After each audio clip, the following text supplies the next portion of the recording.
Welcome everyone to an episode of the Ol'Timers Comic Book Show, the only show where the hosts aren't old, but the comics most certainly are. Joining me as always is the Professor. Johnny, Hey. what's going on? Well, not everything and nothing. Professor's feeling a bit poorly, aren't you, today, my friend? I'm under the weather today, so Yeah, he's been reading too many Marvel books. It's made him all queasy. it's very true. It's giving me the flu. And of course, we wouldn't be the Ol'Timers without our youngest timer, as he keeps reminding us. Is the 13th Crusader. Hey. Howdy. Howdy. How are things with you two? I'm not sick, Okay. so that's a good thing. We'll start with that. Yeah. All right. So, for everyone who wants to know what's going on, this show is dedicated to a very special topic. You all know we all love the NFL, and as free agencies and trades seem to be all the rage at the moment, we're going to look at characters that have been left one company by hook or by crook and joined another one. So essentially, being traded or free agents, whatever. Before we get into the books, there are a couple of honourable mentions, as always. The most famous of the free agents. Who do we think that is? Shazam, Captain Marvel, by a mile. By a mile. Yeah. 13? Do you agree? I agree with that. Yeah. Yeah, cool. So, who used to own Captain Marvel? Anyone know? Fawcett. Yep, Fawcett. Fawcett Comics. Yeah, cool. First appearance was? Wiz Comics one. Not one. I think it's Wiz Comics. 4. Not 2 or 3, isn't it? Should we have a look? Now that I've created this. Shazam. First up is it's Wiz Comics. I know for a fact it is Wiz Comics number 2. I was right. Yeah. There you go. Wiz Comics number 2. There you go. First appearance of Shazam. All right. That said, Marvel did a pretty good job, I suppose. I mean, Professor, do you count the timely characters as being free agents, or no? Because Timely was Marvel, and Timely became Atlas, became Marvel. So I don't count those characters as being acquired. okay. It's just a continuation of the ownership. Kind of like when the Baltimore Colts left to go to Indianapolis. They're still yeah. keeping So the football thing going. yeah, Tenuously. there and DC has actually Marvel hasn't really acquired a ton of characters over the years, but DC has for sure. And right, and DC has actually done stuff with the characters they acquired. So yeah, we're thinking, Fawcett for sure, Quality and Charlton. Yeah, right. They even bought the Archie comics superhero characters for a while. Yeah, but they didn't go over well, and they're now back at Archie. But okay, DC published them for a while. Here we go then. Here's my first little test for you both. I am looking at let's say that 1, 2, 3, 6, 7, 8, 9, 10, 12, 17 Charlton comic book characters, of which there is a good 3, 6, 8, maybe 8 that appeared in regular DC books. Who would like to go first? Are we going to go back and forth on this? No, yes, characters? You are. I'm going to make you go back and forth because I'm torture. Peacemaker. That was a surprising one. People think Peacemaker is like a recent thing, but no. No. It was a Charlton Captain comic. Adam. Yeah, well done. 13. So we're going to do Charlton comics. So just Charlton only. So Blue Beetle. Yes, well done.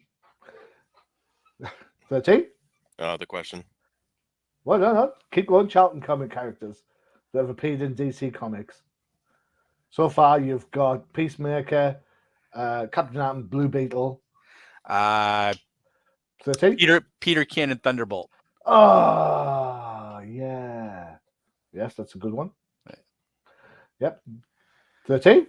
I'm struggling to remember a little bit. We reviewed one of the books last year so I couldn't talk about it today. Yeah, I said the question already. Yeah. Oh, you said the question already. Okay, Mhm. sorry. Okay, Yeah, thought I gave you said- the answer, which was the question. Feeling on Jeopardy. Any more for any more? Was the who was the Japanese one? Was it Bushido? Judo No, master. Judo Judo Master. Judo Master. Master. Yes. Yeah, Judo Yeah, Master. Cool. yeah. Excellent. That's. I think that might be the extent of. Nope. I'm thinking of, now. See, now I'm kind of jumping companies. Who are you going with? I can't remember. Okay. So Yeah. also, Give me the rest of them. so Charlton Comics had Blue Beetle, Yeah. and then later on they had Ted Cord, which became a Blue Beetle. So there you go. Sergeant Steele. Okay. Okay. Sorry, Steel. That's What about the Phantom? that's not on my list. Funny enough. And In the fact, Phantom's been all over the place, and I think he was with Charlton for a bit too, let's have a look. Oh, I don't know. Did as DC well ever as have the DC. Phantom? They Yeah, did they a did. mini series. Yeah, Yeah. It was on that Prestige format, wasn't it? correct. But he wasn't. But he never appeared in DC proper, right? The DC universe. Let's see. The Phantom was King Features Syndicate, first of all. I Yeah. think DC picked him up as, let's see, internationally states, published by a number during the 40s. Oh, Jim and Pyro. The Phantom comic book was, I should have picked him, 88 to 90, was written by Peter David. There you go. And then there was a further one by Mark Verheiden that lasted. Yeah, there you go. Marvel Comics also did Defenders of the Earth, which of course featured the Phantom. And Flash Gordon and Yeah, all the King features guys. yeah. And then had a mini series after that saying the Phantom, the Ghost Who Walks in '95. Okay. Well, and then Steve Ditko put out a book, Phantom 2040, which is based on the 2040 Phantom TV show, cartoon show. And Steve Ditko worked for Charlton. Yeah, so there you go. It's all quite nefarious and incestuous, isn't it? How all these things just kind of popped on, and it's funny because when we talk about Charlton Comics, you automatically think things like the Question, Blue Beetle, but that's where Alan Moore got his inspiration for the Watchmen from. Because Right. Owlman is really Blue Beetle. Yeah. Rorschach is really the Question. Yeah. Dr. Manhattan is really Captain Atom. Am I Yeah. wrong? No, you're absolutely 100% correct. So It's not like 13 to agree with us all the time. He must be feeling. He says he's not feeling very well, but I'm sure he must be ill if he's not disagreeing with me. No.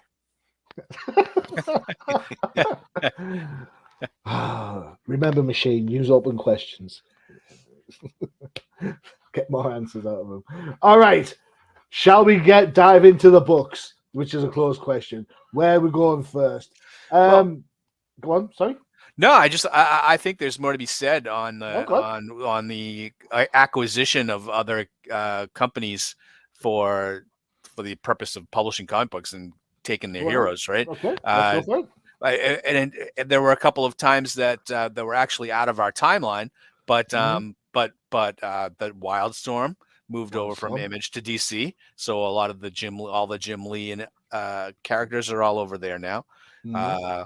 There was a huge court battle, if one would remember, with Neil Gaiman and Todd McFarlane for Spawn with Angela. And, that's a good one. And Miracle Man, right? Marvel Man? Who's that? Who's the guy that's being published right now? Yeah, Marvel Man. Yeah. Yeah. That was Neil Gaiman too, right? Because Neil Gaiman owned the rights for a while. Was it not Grant Morrison, Marvel Man? Grant, I don't. Well, I'm kind of talking out of my ass right now, but both of those characters end up over at Marvel. Yeah. So that Marvel hasn't been, Marvel's typically will create our own stuff, but they have not been averse to picking up the occasional licensed character like Conan. And Rom is actually back at Marvel now, right? Yeah. After a holiday over in IDW. Yes. So I mean, I suppose licensed characters are their own thing because when the license runs out, it is true free agency. It is who's going to pay the most to get the Right. license. And Right. you got to look at it and think to yourself, well, why did IDW let the ROM license lapse? Is Well, it because the comics weren't well, selling? Yeah, well, yeah. Well, that would be the only reason. Maybe they couldn't sell a movie. yeah. But then you think, I mean, it makes sense for Star Wars to stay with Marvel now that Marvel is owned by the House of Mouse, as opposed to playing Dark Horse. But then Dark Horse are doing the younger reader stuff, so Yeah. It's like I think everybody's winning in that situation. mm, So, mm, but yeah, and I just thought this whole concept was interesting because it's almost like one man's trash is another man's treasure, kind of. yeah, kind of, So you get those ideas where DC. I think DC probably looked at those Quality and Charlton characters and be like, "Oh man, we could do something. We could do something with Plastic Man. We could do something with." Do you want to know another one that yeah. I What I think not many people know is the Jay Garrick Flash is also an acquired character. really? I did Yep, not know that. Where's he acquired from? All All American. American. Yeah, Wow, I did yeah, not know that. The birth of the Flash was not even the DC book originally. yeah. And how Wow. many hundreds of stories has the Jay Garrick Flash been in? Yep. It's crazy. Not only has he been around for almost a century, but Mm. he is just a critical piece of DC literature. Well, this is we could talk about this just the concept of this all day because if you go back to the 30s where DC was publishing Superman and Batman, they were actually owned by the studios that created the heroes, right? Mm. So that was like Siegel and Schuster sold the Superman to DC. Bob Kane was in a separate studio, so it wasn't like DC was paying these Creating guys. their own, Yeah, they weren't yeah. doing their own stuff. They were buying other people's stuff. And that's really kind of how DC has operated over the years. And you can Mm. see when you're thinking about them picking up failed comic companies like Charlton and Quality to do stuff with their characters. I just think that the whole thing is just really interesting because you It's don't see Marvel doing it. You see yeah. DC doing it. Well, there's an element of self-preservation in what DC were doing at the time. Shazam was outselling Superman by the buckets. Yeah. So the only way DC could beat it was to take it to court and say, "Look, Shazam is too similar to Superman," and Yeah. did the same when of course the comics took a dive through the Destruction of the Innocent and the Comics Code. Charlton Comics didn't have the legs to sustain itself the way that DC and Marvel did. Well, and So they had lost the court battle too. After they yeah, lost the so court battle, they were so like, that's it. well, yeah. That's it. We might as well just pack it up. So DC are a little bit more. They're a bit like a shark publisher back then. They kind of go out and Yep. strip mine comic companies for their own goods. So I understand one man's trash is another man's treasure, but in fact, in this instance, one man's treasure is another man's treasure. Yeah. Dramatically convoluted. And Yeah, correct. DC's universe setup was primed for something like that, right? So Yeah. like with their their crisis kind of setup, would the Mm. quality characters they would just be in Earth like Earth Z or Earth Q, right? Or something Earth Q for quality, Earth C for Charlton, Fawcett whatever. City. Fawcett City is a place in the DC universe now. I mean, we talk about these, but the milestone characters, Icon got Exactly. retconned into the Justice League, Yep. along with Rocket, which was milestone. I remember seeing flyers for Impact Comics, Yep. and it had the Fly, the Shield. That was those were the Archie comics, I think. The Archies yeah. So that came over. you kind of like. Is that where the Ray came from? I think the Ray was probably No, the Ray was Charlton. Oh no, our Quality, because he was in the Freedom Fighters, right? He came from Smash Comics back in the day. Yeah. So I remember seeing the flyer. I remember looking at them and thinking these are pants. But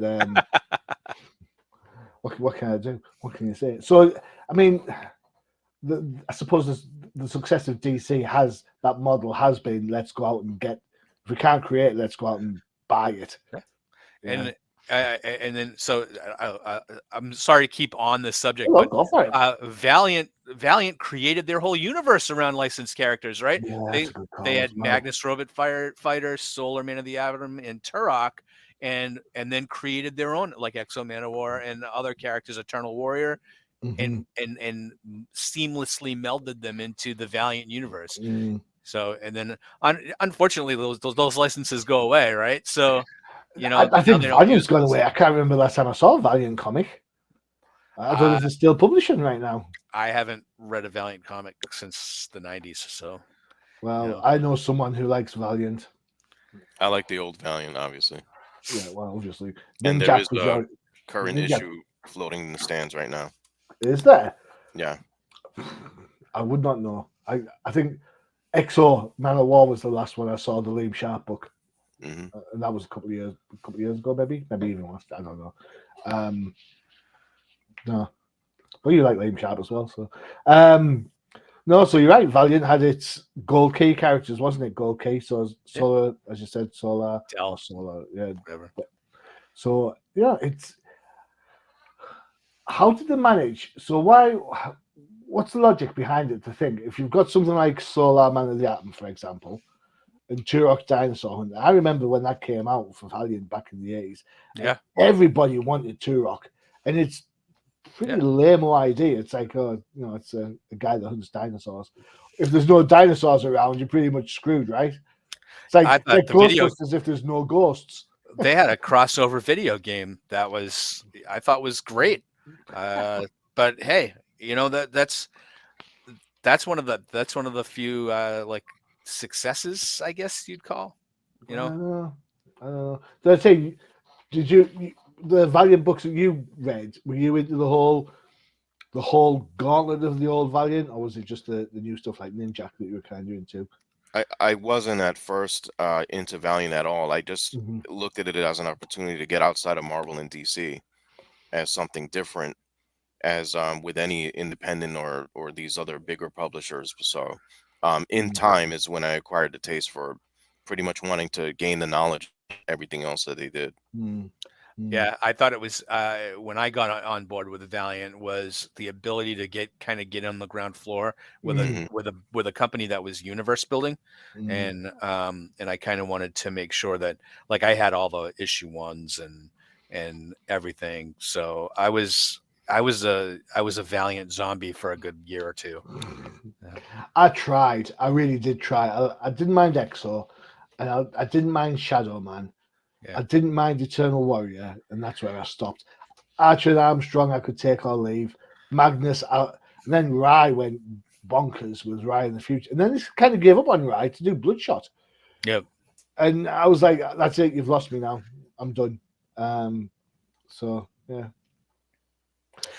Ninja It's was never my interesting. favorite. Yeah. No, I thought the Valiant universe was interesting. We don't spend nearly enough time on it as maybe we should. Well, You the all right same way then? we're talking about these companies back then, Marvel and Mhm. DC were facing the same thing. Yeah. Mm. Yep. Yeah. Yeah. There was the big two had turned into the big three with Image, and then with Valiant coming in, and that was almost like a big four, right? Because Valiant Right. was huge for a hot minute, Yeah. and then of course that was when the implosion really started, and Yeah. everybody started really going downhill. Well, even way back in the days, Dell Comics was the prevailing force. Yeah. Because they had like tie-ins with Star Trek and stuff like that as well, didn't they? They had They had Looney their hands Tunes on and everything. they had Disney comics and everything too. So. We'll have to do a Valiant special, I think. From the professor's just given us a link for another show, so there you go. Look out for a Well, Valiant special coming up We'll soon. have Joe on for that one too. Yeah. Let's bring him on. Let's get it started. Sounds like a valiant effort. And that's why they got cancelled. With jokes like that. All right. Okay. Try again. Here's the comics. Let's have a look at some books. I actually own this book. I have an absolutely battered version of this book, like nobody's business. I don't know how I picked it up. I think I bought it like a Justice League pack, and it was just one of the ones that happened to be in there. So we're going to go off with this one. It is Justice League Volume 1, number 107. Let me give you the dates for this. So it's from August 1973. You can get this on eBay for £15. Watch out for those grades, boys and girls. and people who are neither or both. The grades are a key on this one. Um, Go Collect have a grade 9 at $250. There you go. However, things get a little bit bonkers on the next one because 108 you can get it for £7 on eBay, or Go Collect a grade 9 is £90. So that's quite a huge drop, for sure, for considering. I was surprised that this book was picked as 13th choice, and I had to double check as to why it's on the acquired list. So 13th. Why don't you take it away, sir? Yeah, I'll start off with a little bit of history here for the Please. audience. So the original members of the Freedom Fighters are, this is the first time that you're seeing on the cover here, a bunch of Golden Age characters being put together and forming a team, which that happened in DC. But each of Mhm. these characters that you see here, they appeared in different comics during the Golden Age. So um, you're gonna see Black Condor. He came from Crash Comics. Dollman from Feature Comics. The Ray from Smash Comics, which I mentioned a little while ago. Uncle Sam was from National Comics, and the Human Bomb and Phantom Lady was from Police Comics. So Police comics. yeah, all of those. That's where Plastic Man came from too. What is it with you and Plastic Man? I'm just saying. So DC obviously had acquired these guys and decided to debut them in the pages of the Justice League, which was a good call. But I just think with the, as we talked about many times in the past, when the Justice League would have their annual features with the Justice Society, now they were squeezing in the Freedom Fighters in here to kind of debut them, Mm, like, hey, we got these guys now, and this is how we're going to roll them in. How important is the Jay Garrick Flash and the Barry Allen Flash meeting for the mm, first time crossing over worlds? Because that was a convenient way to introduce a multiverse.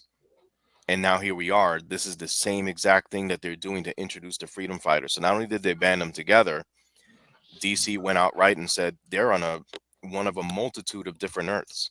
This one mm. was going to be called Earth X, where on this planet or in this Earth, the Nazis won World War II. So it's a very simple plot.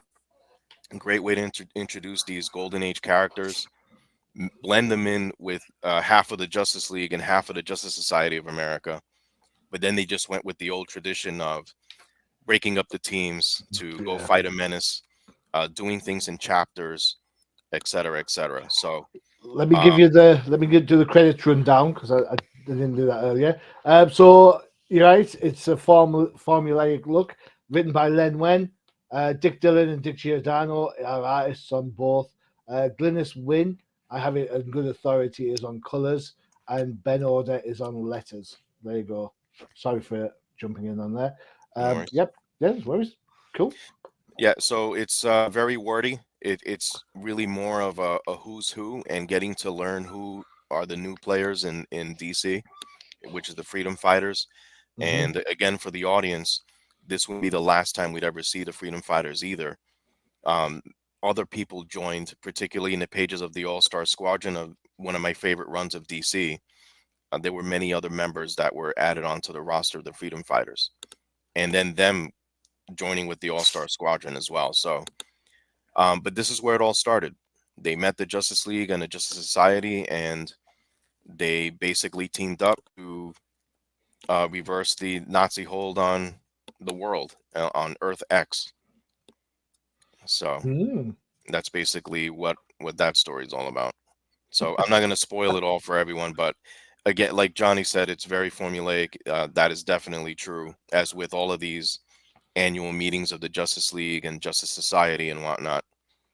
But you do get to learn a little bit about the characters. Um, Again, some of the things here may be a little retconned. Later on, it certainly was retconned Yeah. with some of the freedom fighters' origins and things like that. But that was DC's way to say, look, maybe we do a little improvement or subtract or add something to them to make them more appealing and interesting. Freedom fighters did eventually get their own little run in the 70s. And I think their biggest appearance other than this was during Crisis. Yeah. only because they had so many other different Earths in the Crisis on Infinite Earths that were involved, and heroes dying left and right. The Freedom Fighters are led by Uncle Sam, and he's pretty much the driving force behind the team, Mm-hmm. as you will learn in the pages of Justice League. But this is where it all started. Cool. It's an idea that hasn't gone away, Freedom Fighters. There was a series not so long ago. When was it? Let me just double check. Back in 2018, a 12-issue maxi series written by one of your favorite writers, 13 Robert Venditti, with art by Ed Barrows. That's a decent read if you get a chance to read that. Yeah, they're interesting stories. I like what they're doing with them nowadays, and the reason why I selected these characters is because it's a whole bunch of Golden Age characters that, if you didn't know better, you would think they were always together, but that Yeah. wasn't the case. Mm. And not only were they banded together, they've stayed together. They've DC's gone more in depth with them. They've been a mainstay for DC, Mm-hmm. and I think that's pretty important. That, as we were saying earlier, DC's done many acquisitions, but I feel like they've done the better job with their acquisition characters than any other company has, and I think Yeah. Freedom Fighters is a perfect example of that. One example. Cool. So maybe some of these were whatchamacallit, public domain characters or Mm-hmm. whatnot. But either way, DC has, over the years, demonstrated that they can capitalize when those opportunities arise. And here's an example of that. The book reads like a kind of mini Brave and the Bold, if I'm Mhm. honest, or DC Comics presents the way it's all split up. Professor, what was your take on this? Oh, I enjoyed this just because of the throwback. I mean, I like the team ups with Earth 1 and Earth 2, Mm-hmm. and this one was just adding another third world into the mix, and I thought it was pretty cool because I was like, already getting Earth 1, you're getting the Golden Age with Earth 2, and then adding these characters who I'd never really seen before. And even when I first read this story, I was still kind of getting a handle on all the Golden Age stuff. So it was really kind of a mishmash of characters that I wasn't familiar with, trying to figure out who was who and what was what, and it was interesting. And like all these books read of their time, like we always talk about. As But we do, yeah. but I liked these versions of these different characters, and the Freedom Fighters always kind of seem to me as a bit quirky, like Yeah. because they don't really belong anywhere else, right? You always Yeah. see them, they're all together, and um, I just remind myself of the. There was an Uncle Sam had like a 2-issue prestige format. Maybe back in 2018 when they did the Freedom Fighters. All right. Okay. Does anybody remember that? I think didn't Alex Ross, I think, did the covers for it. I Mhm. remember the covers, but I don't remember the book. Yeah, that's why I don't know if he did the interior art, but I remember that book specifically. It's funny because we talk over on No Price. We talk about the absolute way that Marvel, and to some extent DC, but Marvel predominantly, tend to have like the core character and then run spin-offs off them. So like you've got Spider-Man, Spider-Boy, Spider-Gwen, Spider-Woman, Black Widow, kind of Spider related, Miles Morales, and then now he's getting the Spider-Boy, and now you've got Venom. Now to just run the whole thing. Yeah. DC kind of avoided that by buying the characters and sort of saying to themselves, right, we're going to go with different characters. I mean, Uncle Sam. There's nobody else. There's not another Uncle Sam anywhere in DC Comics. Right. Human Bomb. Is there anybody else that blows up? Damage. Oh, come on. Don't give me that. Damage. That was like a recent thing, wasn't it? That's terrible. Damage probably is within our 25-year time frame. Is it? Mhm. Yeah. Oh, is it? Well, I was newer than that. But the point I'm trying to make is, there is a level of, I want to say originality, but just using the characters rather than just doing reiterations of. If I could throw something in here real quick, Go for it. the Doll Man right? He appeared many, many years ago, and he was really the first hero to who was able to shrink, Okay, cool. predating Adam by decades. Mm. So, like some of these characters, so I took this as just like Bud at first, like who the hell are these guys? Mm, And then I took it as okay, I see what they're doing. And then through time, it's like the curiosity of going back into the golden age and seeing how these characters were originally presented, and then learning a thing or two because we weren't obviously we weren't alive back then. But that little thing I just threw out about Dawn Man, did you guys know that? Uh, nope. no. Yeah, so that's why I was very interested. And then Uncle Sam to debut in National Comics, that was a long run in the golden age. Mm, And Phantom Lady's been around, and there are many good stories with Phantom Lady around in the pages of DC. Never mind the mm, Golden Age. So, for those that were from the Golden Age, maybe still collecting at this time when these two books were out, this may have been a good nostalgic thing for them to see mm. those characters in alive again in the pages of a big publisher. It's interesting, definitely. Um, yeah, I was saying about the reiterations of characters, and now there's an elongated man, which is Plastic Man. So I shot myself in the foot there a little bit. um, no, I like the Freedom Fighters. The art is very much. Um, it's classic DC art of the time, isn't it? To be fair, Yeah. it's nothing a bit. I'm not going to say basic. It's just the classic looks of different of the characters. Well, Um, Dick Dillon was an old school Hmm. yeah. DC quality hand, you know? Mm. You got Digital Dino giving it the polish, as it were. Yeah. So, interesting, interesting indeed. Good choices. Good choices to start us off. Time for an advert for one of our other shows. Tell you what, check this one out. We've already mentioned them by name. So by hook or by crook, they're going to get on the DC show. It's the No Price Podcast.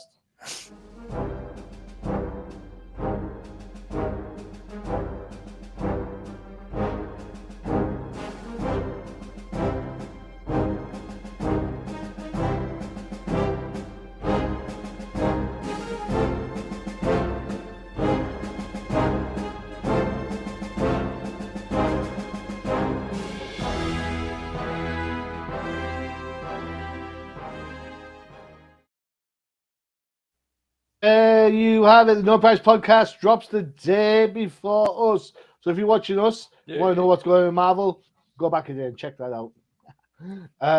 There you go. Right. Before we get into the next book, we need another history lesson on this one because this one's quite convoluted as well. There's never such an easy thing as just Nope. going to the store and buying a character from somebody.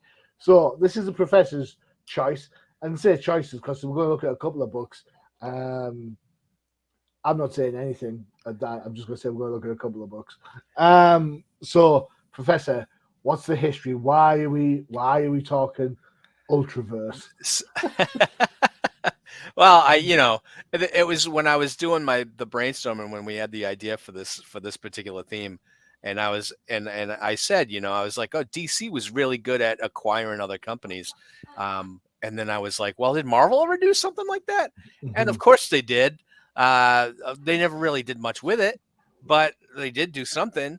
And this was back in 1993, 94, 95 when the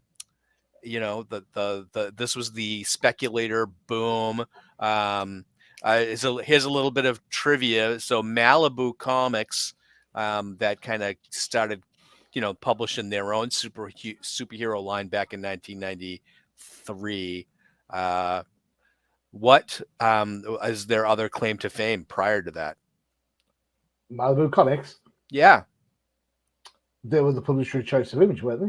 Did you just say that? they were the original issues of Image Comics that came out were Yeah. published by Malibu, because Image didn't have the money to self-publish, so Malibu backed them, which I thought was interesting. And then, of course, once the Image Comics started up, Valiant Comics started coming out with their own superhero universe. Malibu thought that it would be nice for them to have their own superhuman or superhero line to kind of have a little competition in the marketplace, and they were actually kind of a little popular there for a few years, or a couple of years. I thought you were going to say Eventually, pages. a couple of pages, yeah. Harsh.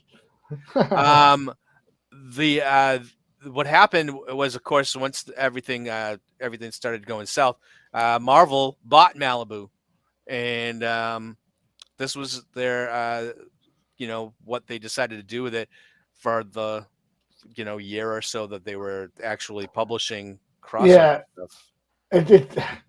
Malibu, they were doing all right for Image, and then but when Image left the town, they decided to do their own thing. Where could they go? What could they do? Yeah. Yeah, they published several books, and several books had kind of a following. You had Prime, you had Prototype, they had Rune, they had Elvin, they had a few decent books on the stands, but a lot of it kind of ended up looking kind of the same. Yeah. And then this was when Marvel officially bought Malibu. They decided to basically merge Marvel and Malibu together but keeping the universe separate. But what you saw was some of Marvel's signature characters kind of crossing over into the Ultraverse. And I don't mean Black Knight, Johnny. I I saw was that gonna look in your face. Black Knight's not Marvel's signature character. Uh, I have a not the question book though. we're reviewing. So, go ahead. Did Marvel make this acquisition so no one else could? I can answer this one. Malibu at the time were the pioneer of digital coloring, and it was the coloring process that Marvel wanted. They didn't particularly care about the Malibu comics, so that they bought it for the coloring process, allegedly. Well, there you go. I didn't know that. That's a good trivia question It's a there. very colorful explanation. Thank you. But anyway, this was the first official event that the Ultraverse had that kind of brought in all of the Marvel MacGuffins. If you read, if I don't know if you guys read everything that 13th sent out to us, but I could barely make it through this one, if I'm honest, man. Okay, so this issue didn't go into it. So this issue brought in Black Knight from it was a direct continuation from Avengers number 375, where Black Knight sacrifices himself to join Cersei, and you kind of think she goes in through a portal, and that maybe we never see them again. They end up here in the Ultraverse. Black Knight shows up. He meets, they do the typical superhero thing. They have the fight first, and then they become friends. But Black Knight is introduced. He quickly joins Ultra Force, and then starts the this crossover, this Black September crossover that quickly sucks in a lot of the Ultraverse heroes. Now you have Black Knight, you have Cersei. The main bad guy in this crossover is Loki, who apparently brings in the Infinity Stones, and it turns into very quickly everything that's coming over from Marvel to affect these Ultraverse characters. Some of the characters are they're kind of generic, kind of samesies, Yeah. Let me give you some. Let me give you some creators on this then, because well, some of these creators are samesies too. Well, I've got to be honest. I don't know half of them. So you've got this is issue one. We're going to have a look at from May '95. I couldn't find this on Go Collect. Go Collect have no record of the 3 Ultra Force books that we're looking at of at all. So that says something. Number 8. I found for £10 whole on eBay. Number 9 I found for £3. Number 10 I found for £1.99. Number 8. They're all plotted by some bloke called Hank Canals. Mm-hmm. Never heard of him since. The dialogue in 8 and 9 is provided by Marv Wolfman. George Perez does the art for number 8, with Keith Aiken and Mark Morales on inks. Patrick Owsley is on letters, with colours by El Namara and E. Yoda and Jay Wiseman. This whole letters thing just is a bonkers because it very rarely did it get any sort of full mention. Um, and I've got to say, I'm glad I read there was George Perez because I wouldn't have known otherwise. Because this Yep. book is just like this. Yep. That's this is the one thing that I wanted to talk about is George Perez. Does Go for it. he? This is a mailed in job for hire, 100%. If you flip through this, it's like there are sparks of okay, this looks like George Perez, but he did breakdowns on this at best. He did not do any finished artwork. This was like a do it, send it in, and then it was inked and colored to hell, um, to almost to the point where you don't recognize that it's Perez that did the artwork.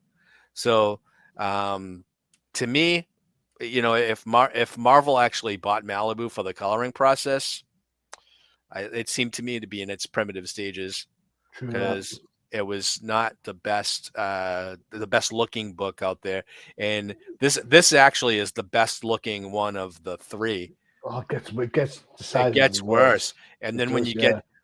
get to the Avengers Ultra Force crossover books, they look even worse. So to me, I'm like, well, why would you have your marquee character crossover event book with the worst art? Like, why wouldn't you put George Perez on that one? Mm, He did do the artwork for one of them, but the artwork is comparably worse than this book on it. So I just was like, this was a failed attempt, and though and this is overall an overall failed attempt, right? Because first of all, if you want your Malibu characters to look strong, to establish this universe, why would you bring in uh, everything from Marvel, the Infinity Stones, Loki, Black Knight, Circe, Thor? You bring in the Avengers for a crossover.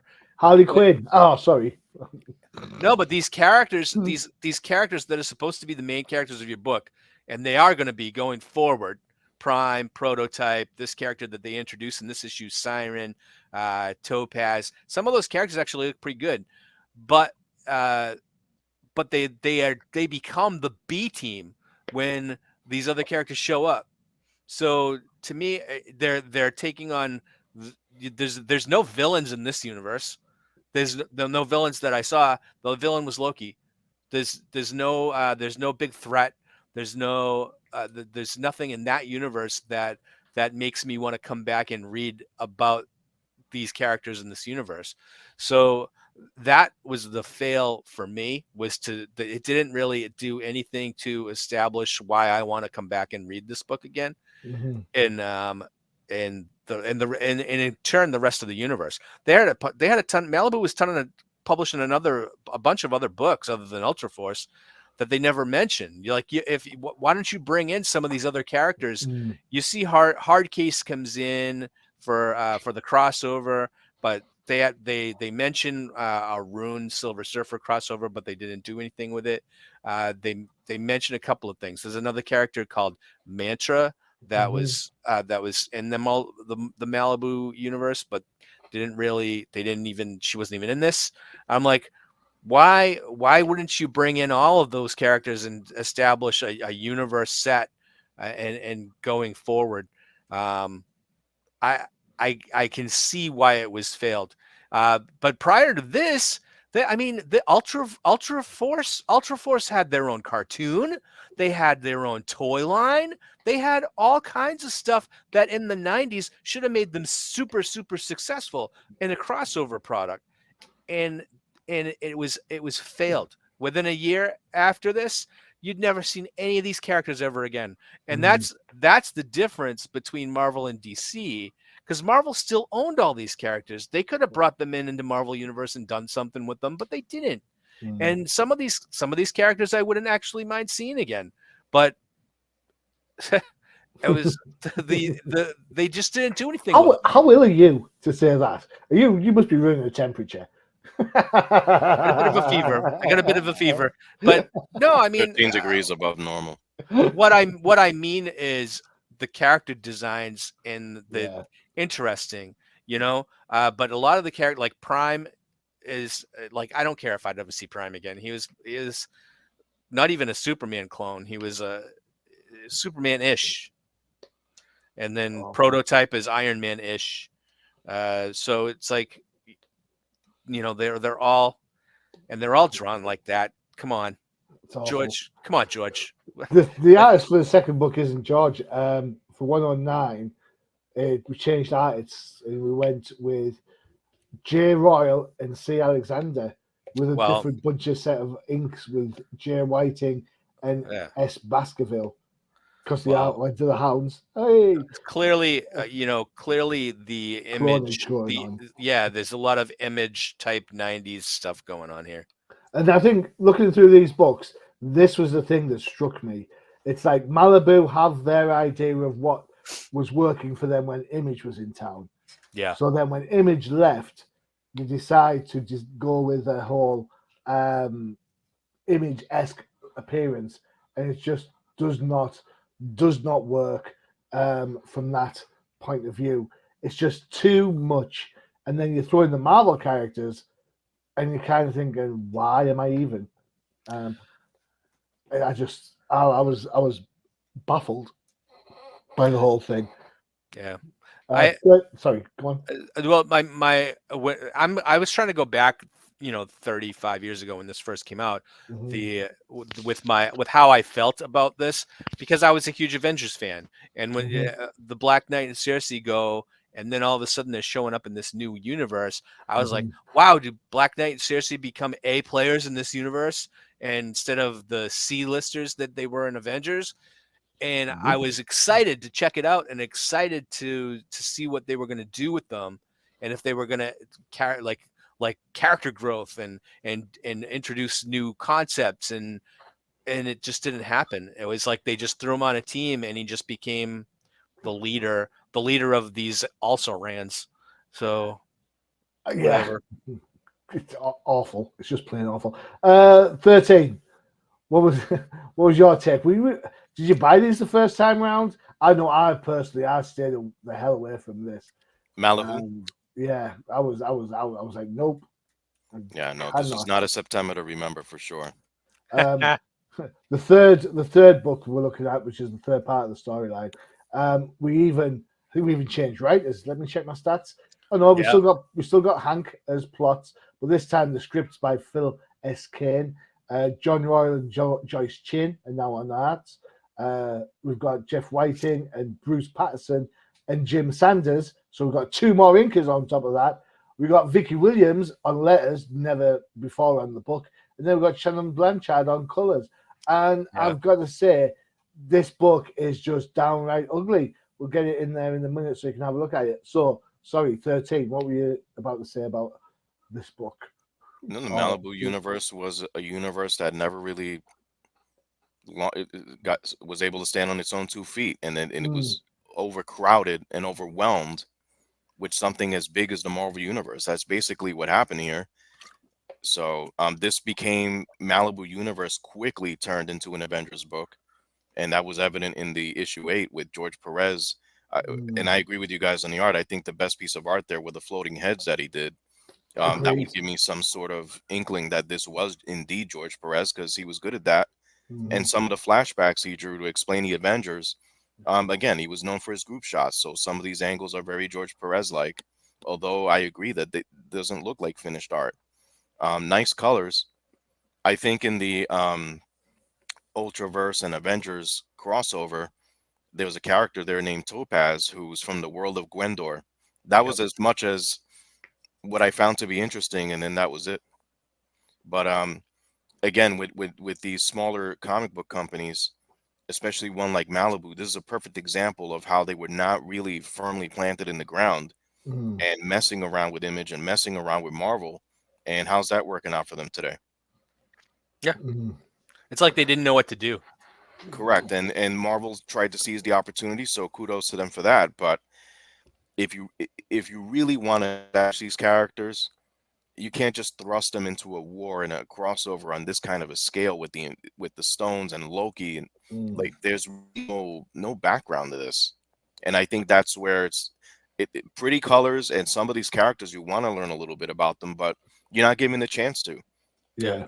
yeah. Because they're being overshadowed of all people by the Black Knight and Cersei, which is a great love story, if you want to call it that. That he chased her into another universe.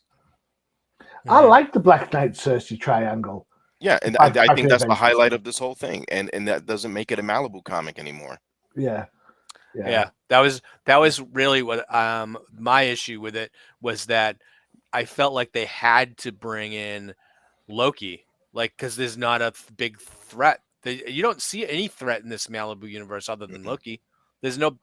I'm like, well, who else is there? They would at least remember, like you'd have a team up if they did a Marvel DC crossover. It would be Darkseid and Loki. You know, Mhm. Mm, there's no threat over here for And them. the other thing too is like some of these Malibu characters are just way too many similarities to eh, legendary Avengers. Yep. yeah, yeah. And I mean, the superhero market was getting super crowded as well because Correct. Image, Youngblood, Brigade, um, Cyberforce, Wetworks, Wildcats. Then the Not just not not many knockoffs did well, and and to me this is a knockoff. it's just derivative. It's like, Right. oh, this works well for this one company. Let's do that. If they wanted to be successful about this, which is a little bit off the topic of the of our conversation, I guess, is that if they really want to be successful with launching or showing some sort of connectivity between the Ultraverse and Marvel, put some proper hardcore Marvel creators on the books. Let's make these characters interesting before we go down that route. Justice League America #1 didn't have the Freedom Fighters team up with the Justice League of America. They waited a while, and then by that point they could bring them in. And that first issue, you get to see who the characters are from the Freedom Fighters before they start pairing off with the Justice League to go and do whatever it is they're And doing. even in there, they did a recap of the Freedom Fighters' Exactly, background. They didn't do exactly. any of that here. Well, I because had no idea who was who. exactly this book's only eight issues old by the time they do the major crossover, Right. and that so seven issues because the eighth is the crossover start. So at which point, what's the recap? Yeah. Essentially, you're getting the previously on that you get at the start of every TV show. It's there's not enough history to warrant the flashback. There's not enough history for us to care about the characters. Um, and you talk about Perez phoning it in. The plot's ridiculous. It's like, oh my god, this is. I'm not. I don't want to drop this on Malibu's toes and say this is all you, but this is what was wrong with the comic book industry in the '90s. It didn't get sorted until the late '90s. This Yeah. was this was what you had to put up with, like loudness and complicated, well, stories that seem to be massive but actually weren't that. I mean, you spend 3 issues finding out that Loki's doing what he did in the first instance when the Avengers got together. It's the Yep. same. Loki hasn't learned. Are you telling me he hasn't learned from like 1960, God knows when, till This this came quickly out? became a pocket dimension, as Marvel would always explain, or an alternate universe. Yeah. And that's what it felt more like, a Marvel backyard alternate universe rather than an actual company. I would prefer if modern day Marvel, if you want to go back and do something different, maybe try putting some of these characters in the Marvel universe. Don't put the Marvel universe into them. Put these into the Marvel universe. Imagine some of the some of the fights or some of the kind of interactions they could have. Yeah. But they don't. They're just like, yeah, we'll get round. Um, I often think the Black Knight gets a little bit um, of a bad press. I know I rolled my eyes when you said A-lister, and I did roll my eyes. I did do that. But that's kind of like saying the Detroit Justice League team was terrible, you know. Ha. But he does that era of that era of Avengers, it doesn't go down in history, but I think it's a really good read. The Yeah, Steve Ewan stuff. Steve Ewan or Steve Epting? Epting.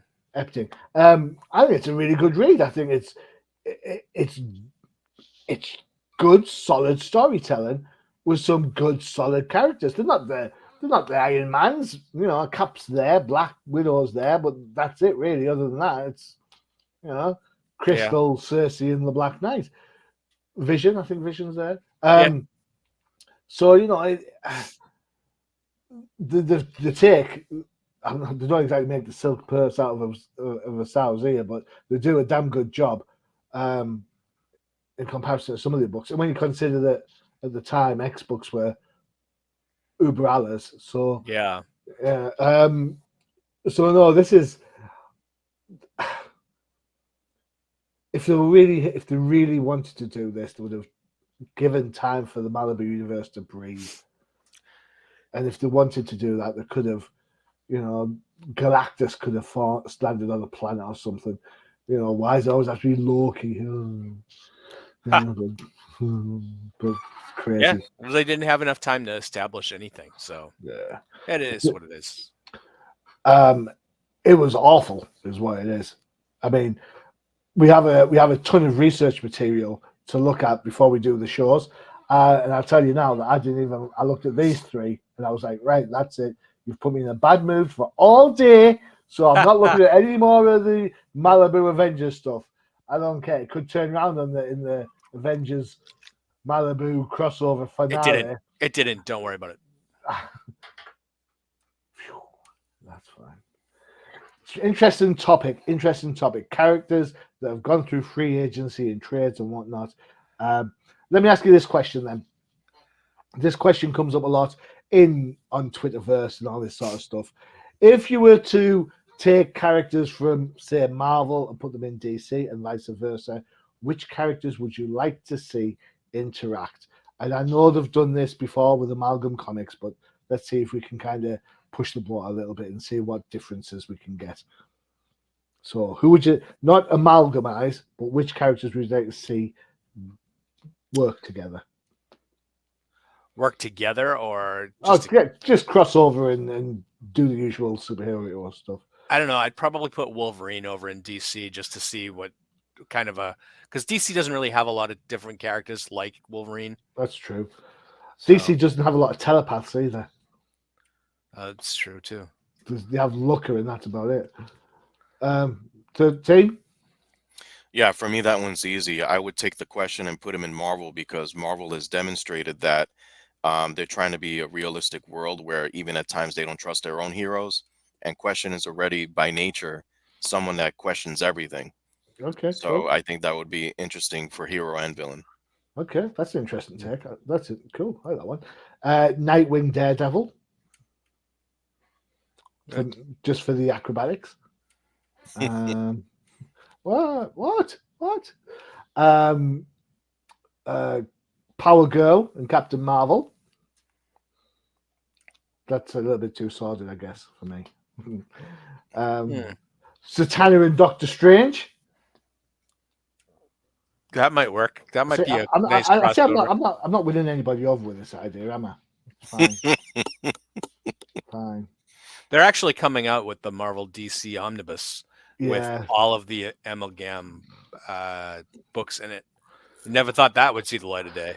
I can guarantee nobody's. Well, I don't. Is anyone going to buy that? I don't know. I did like when Galactus crossed over and was attempting to eat Apocalypse, and there was the Dark Side and Galactus story. And I thought that was an interesting take because it takes Galactus very far away from where he normally is, which is ironic considering that he roams the spaceways, but he's always coming to Earth for some freak reason, right? Hey, but here he is got to deal with Darkseid. He's got Doctor Who-itis. That's all I'm saying. Mm-hmm. He's got all space and time. He always lands in contemporary London. Bless. Not always. Yeah, how about an Atom and Molecule Man team up? Captain Atom. Oh, yeah. Oh. Would you go for likeness or would you go for contrasts? I don't know. I don't know. Right. Okay, cool. Right, there's a thought that's going to linger, I guess. That's it for another show. Conspiracy theories, trades, and transfers. That's what we've been talking about.